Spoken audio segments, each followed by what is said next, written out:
Bonjour à toutes et à tous, bienvenue sur KTV et Quizy FM, le 106.9 pour un temps de parole toujours en direct à la radio et à la télévision.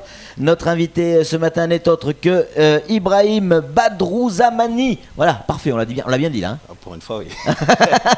C'est la Cité des métiers qui s'invite sur le plateau de Quizy. Ibrahim, bonjour. Bonjour à tous. Merci d'être avec nous. Alors, on va parler évidemment de l'actualité de ces ateliers thématiques de la Cité des métiers. Mais pour ceux qui nous rejoignent, il y en a tous les jours de plus en plus qui écoutent Quizy FM. C'est quoi la Cité des métiers ? Alors très simplement, la Cité des métiers, c'est un espace, un service du conseil départemental qui se situe face au lycée de Mamoudzou, oui. Dont le but est de donner des conseils, d'accompagner toutes les personnes qui ont un projet professionnel et les aider à aller au bout de ce projet professionnel, que ce soit dans le cadre des études ou dans le cadre d'un travail tout simplement, soit salarié, soit dans la création d'entreprise. C'est pas que les jeunes qui vont à la Cité des métiers, c'est tout âge. Hein. Tout à fait. La Cité des métiers, c'est vraiment un espace pour tout le monde. Il n'y a pas de critères d'âge. Bien entendu, le mieux, c'est, puisqu'il s'agit d'un projet professionnel, c'est d'être majeur. Mais il n'y a pas de critères d'âge au-delà de 18 ans. Donc tout le monde peut aller là-bas. Et là-bas, on va rencontrer quoi et qui ? Des conseillers ? Il y a des réunions ? Comment ça se passe ? Alors, à la Cité des métiers, l'organisation est très simple, puisqu'en fait, quand on arrive à la Cité des métiers, on est accueilli par un conseiller.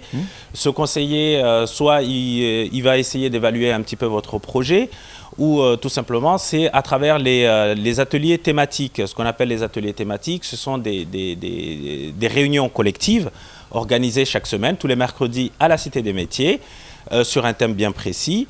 Que nous diffusons bien entendu et sur le Facebook de la Cité des métiers, et sur lesquels on peut s'inscrire directement, soit par téléphone ou par un simple mail en disant qu'on souhaite participer à ces ateliers. Alors ces ateliers, ça va démarrer prochainement, le mercredi prochain je crois. En fait ça a déjà démarré, ça a déjà démarré depuis quelques temps pour l'instant. L'idée c'est de continuer, en tout cas nos ambitions c'est de continuer chaque semaine, tous les mercredis, à faire ces ateliers sur des thèmes encore plus précis. Pour vous donner un exemple, le 10 juin, c'était les métiers de la finance. Le mercredi 17, c'était sur les métiers de la santé et du paramédical. Le 24 juin prochain, ça sera sur organiser sa recherche d'emploi. Donc, juste vous dire, il n'y a pas de nombre précis en termes d'inscription. Tout le monde peut s'inscrire. S'il le faut, on refera l'atelier autant de fois qu'il y aura de personnes qui souhaitent participer à ces ateliers. Alors Ibrahim, juste avant de donner la parole à Samuel, expliquez-nous comment ça se passe. Voilà, j'ai 18 ans, j'ai passé mon bac, il faut que je me mette sur le marché de l'emploi parce que je ne veux pas aller plus loin dans mes études. Je pousse la porte de la Cité des métiers et on me dit effectivement qu'il y a un atelier tel jour à telle heure, donc le 24 juin. Oui. Ça se passe comment ? C'est quoi ? C'est une conférence ? Je suis assis, il y a des gens qui m'expliquent, qui me parlent, je suis tout seul ? Alors en fait c'est une réunion collective sur ce thème-là. Mon travail c'est de faire appel à un professionnel dans le domaine, par exemple sur comment rechercher son emploi. On va faire appel à quelqu'un qui s'occupe de la recherche d'emploi, qui va venir expliquer à toutes les personnes présentes lors de cette réunion comment il faut s'y prendre, tout simplement. Une fois que ça c'est fait, sortira de là, certains qui veulent continuer en tout cas à décrypter un petit peu leur projet, à ce moment-là, on passera par une autre phase, par un entretien individuel. Ça peut toujours se passer à la Cité des métiers. Mais ce n'est pas nous qui intervenons, c'est toujours des professionnels, en tout cas dans le domaine, et sur le thème que nous avons choisi. Samuel Bocher, le rédacteur en chef de France Mayotte Matin, a une question à vous poser, Ibrahim. Vous venez de la poser, en fait la question que vous venez de poser, c'est celle que je voulais poser, exactement, précisément, je suis fou furieux. Vous doutez bien. Oui. Quel est le profil des personnes qui viennent vous voir aujourd'hui ? En majorité, ce sont plutôt des jeunes qui sont toujours scolarisés, ou ce sont plutôt des jeunes déscolarisés qui sont sortis du cursus scolaire, ou ce sont plutôt des personnes qui se cherchent un avenir professionnel ? Oui, qui sont les gens qui viennent vous voir ? Ce sont des personnes déscolarisées ? Non, je plaisante. Alors aujourd'hui, c'est très honnêtement, ce sont des personnes scolarisées qui viennent nous voir et pour parler de leur orientation professionnelle, scolaire en tout cas. Mais sachez que la Cité des métiers peut aussi renseigner les personnes qui sont salariées. La raison, souhaitent changer de métier. Qui souhaitent changer de métier. Les personnes qui travaillent, vous savez qu'il y en a beaucoup à Mayotte, des personnes qui travaillent depuis un certain nombre d'années et qui n'ont pas de diplôme dans le métier qu'ils exercent.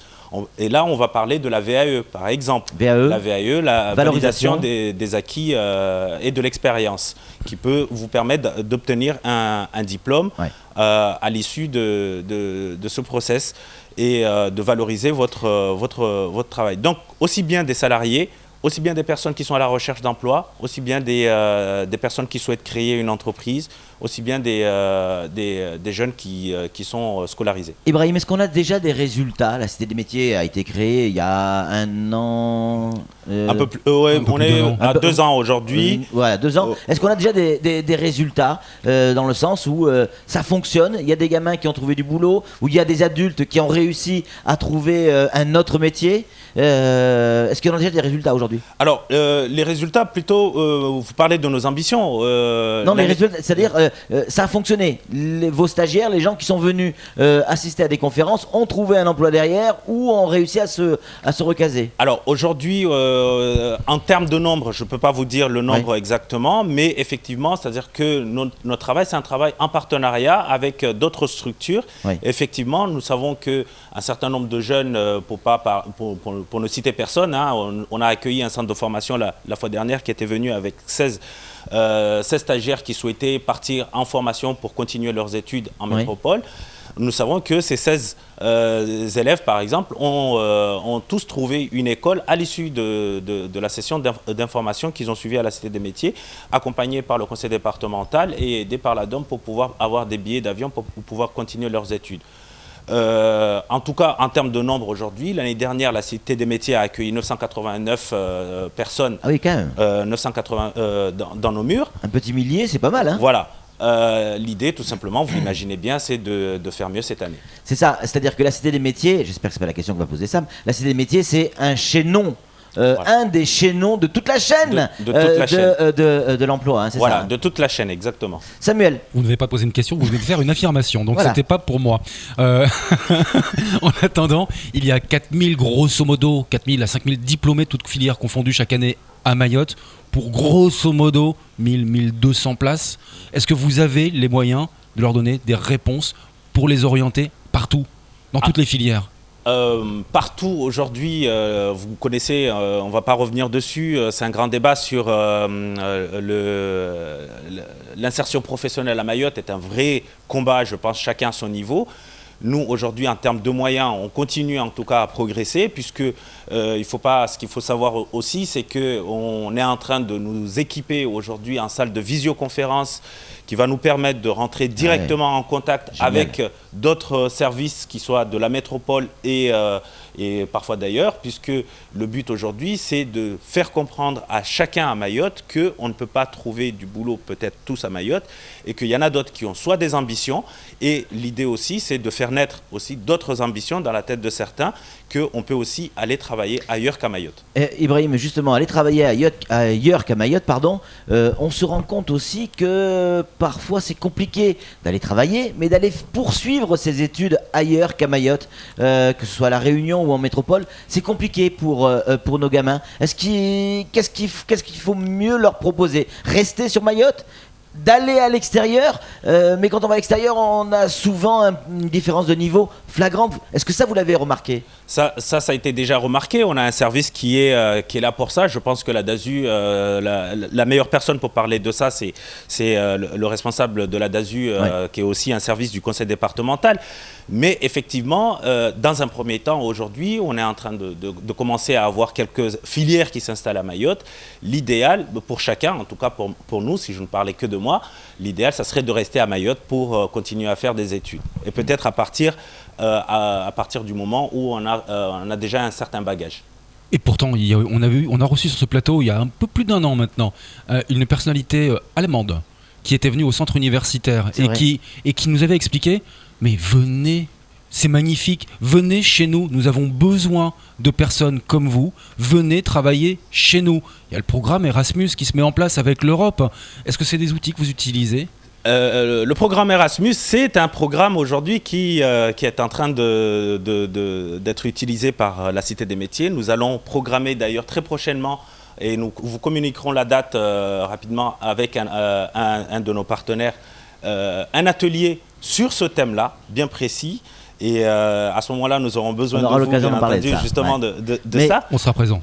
Et effectivement, c'est l'un des outils effectivement, que nous allons mettre en place à la Cité des Métiers, en tout cas sur lesquels nous allons communiquer. Mais Samuel, vous parliez de l'Allemagne. C'est vrai, je me souviens très très bien. Mais pour ça, il faudrait que nos gamins parlent allemand. Et pour ça, il faudrait qu'on leur enseigne l'allemand sur place. Et souvenez-vous... On n'enseigne plus l'allemand à Mayotte. Et ouais, donc c'est bien un problème. Donc le problème Erasmus, enfin le fonctionnement Erasmus, c'est bien, mais il faut au moins avoir les bases de la langue du pays dans lequel on va. Et là, ça se complique. Et c'est ce qu'on disait tout à l'heure. Est-ce que le niveau de nos gamins, le niveau scolaire de nos gamins, peut avoir une incidence sur le fait de partir ou pas partir? Alors, je pense qu'il y a des professionnels pour répondre très clairement à cette question. Nous, en tout cas, ce que nous faisons à la Cité des Métiers, c'est essayer c'est tenter en tout cas, c'est de communiquer sur tous les outils que nous mettons en place aujourd'hui. Et nous savons, et quand on regarde les thèmes que nous allons aborder sur les mois à venir, ça veut dire ce que ça veut dire. Aujourd'hui, il y a une vraie problématique à Mayotte. C'est l'emploi, c'est d'aider les personnes, c'est d'accompagner les personnes à trouver un emploi, c'est de susciter des ambitions dans la tête de certains. Et donc, c'est la raison pour laquelle nous faisons appel, en tout cas, et je sais qu'il y en a qui m'écoutent, nous allons faire appel très prochainement à beaucoup de partenaires pour venir justement partager leur expérience, partager leurs connaissances avec les stagiaires, en tout cas les participants à nos ateliers thématiques. Avec vos 2 ans d'expérience à la Cité des Métiers, y a-t-il une filière, un métier qui se dégage à l'heure actuelle, qui est véritablement porteur à Mayotte, un métier d'avenir, qui se dégage parmi tant d'autres? Là, bon, je vais vous donner juste comme ça parce qu'on les reçoit pour un grand nombre d'entre eux. Il y a des métiers d'avenir à Mayotte. Ça, c'est une certitude, qui sont sur les métiers du social essentiellement, parce que là, il y a vraiment beaucoup de choses à faire. Il y a énormément de moyens qui ont été mis là-dessus, à travers les concours, à travers les formations. Dans quasiment tous les centres de formation qu'il y a aujourd'hui, il y a toujours comment on appelle ça? Il y a toujours une formation sur le social. Mayotte en a besoin. Et là, il y a énormément de choses qui ont été faites. Si on revient un petit peu en arrière, c'était peut-être tout ce qui était lié à la vente et au commerce. Maintenant, c'est en train c'est un secteur qui est de plus en plus bouché sur s'essouffle Mayotte. Un peu là, voilà, qui s'essouffle un petit peu. Mais il y a énormément de moyens qui ont été mis sur le social. Ibrahim, qu'est-ce qu'on peut dire aux parents qui nous écoutent? Ils sont nombreux dans les voitures à nous écouter et à penser à l'avenir de leurs enfants, à la fin des études, que ce soit après le bac, avant le bac. Qu'est-ce qu'on peut leur dire? Qu'est-ce qu'on peut leur donner comme conseil? Alors, moi, je peux déjà leur dire que venez à la Cité des Métiers. La Cité des Métiers, c'est un lieu pour les parents, bien entendu. C'est ça, c'est-à-dire que les parents peuvent venir, même sans les enfants, au moins pour avoir des idées et comprendre, et mieux conseiller le gamin. Voilà, c'est un lieu pour les parents, puisqu'il y a des thèmes qui concernent, bien entendu, des personnes adultes et salariées. Venez à la Cité des Métiers avec vos enfants, parce que vos enfants, ils trouveront aussi des outils pour continuer à travailler sur leurs vrais projets professionnels.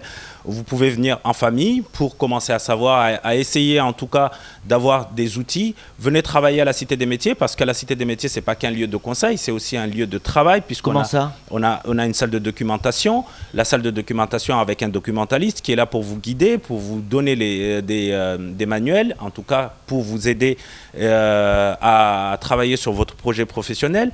La Cité des Métiers, c'est une salle multimédia avec 12 ordinateurs connectés sur Internet, sur lesquels vous pouvez rester indéfiniment, en tout cas toute la journée, le temps que nous sommes là, de 8h jusqu'à 16h en temps normal. Aujourd'hui, puisque c'est Ramadan, on finit à 15h.